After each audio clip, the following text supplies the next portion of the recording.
જિલ્લા કલેક્ટર શ્રી યોગેશ નિર્ગુણના અધ્યક્ષસ્થાને આરોગ્ય શાખા હસ્તકની હેલ્થ ગવર્નિંગ બોડીની બેઠક યોજાઈ। માતા બાળકના મૃત્યુદર, સિકલ સેલ એનેમિયા સ્ક્રીનિંગ સહિત આરોગ્ય અંગેના અન્ય પ્રશ્ન અંગે તાલુકા લેવલના ડેટા રજૂ કરાયા।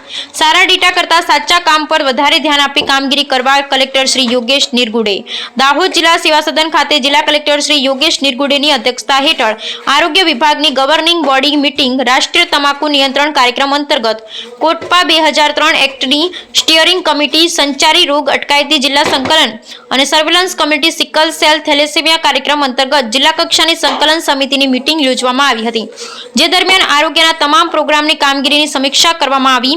આ મીટિંગ દરમિયાન માતા બાળકના મૃત્યુદર થવાના કારણો જાણવા સહિત મૃત્યુદર ઘટાડવા માટેના કરવાના થતા પ્રયત્ન, સિકલ સેલ એનેમિયા સ્ક્રીનિંગ સહિત આરોગ્ય અંગે તાલુકાઓ લેવલના ડેટા રજૂ કરવામાં આવ્યા હતા, જે માટે કલેક્ટર શ્રી દ્વારા એ અંગે વિગતે ચર્ચા કરવી સહિત જરૂરી માર્ગદર્શન આપવામાં આવ્યું હતું। એ સાથે માતા અને બાળ મરણનું પણ રિવ્યુ કરવામાં આવ્યું। ભવિષ્યમાં આવા પ્રોબ્લેમ ન સર્જાય તે માટેની તકેદારી રાખવા જણાવ્યું હતું। સિકલ સેલ એનેમિયા માટે કરવામાં આવી રહેલ કામગીરી તેમજ હોસ્પિટલમાં પેશન્ટ્સના રિપોર્ટ્સ અંગેની આંકડાકીય માહિતી રજૂ કરવામાં આવતા collector Shri Yogesh Nirgude data perfect હોવા જોઈએ, સારા ડેટા કરતા સાચા કામ પર વધારે ધ્યાન આપી કામગીરી કરવા તેમજ માતાઓ અને બાળકો પર વધારે ધ્યાન આપવા સંબંધિત તમામ મેડિકલ ઓફિસર શ્રીઓને સૂચના આપી હતી।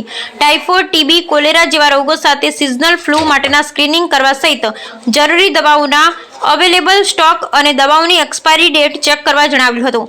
ઉપરાંત ઉનાળાને ધ્યાને લઈ મિનરલ વોટર માટેની ફેક્ટરીનું ચેકિંગ હાથ ધરવા સહિત હીટવેવ અંગેની જાહેર હિતમાં જરૂરી સૂચનાઓ અંગે પ્રચાર કરવા માટેની પણ સૂચનાઓ આપવામાં આવી હતી। આ દરમિયાન જિલ્લા વિકાસ અધિકારી શ્રી સ્મિત લોઢા, प्रायोजन वहीवटदार श्री देवेन्द्र मीणा, मुख्य जिला आरोग्य अधिकारी उदय टीलावत, रेलवे अधिकारी जायडस होस्पिटलना अधिकारी श्रीओ, जिला प्रोग्राम ऑफिसर श्री तेमज आरोग्य विभागना मेडिकल ऑफिसर श्रीओ तेमज तालुका हेल्थ ऑफिसर श्रीओ उपस्थित रह्या।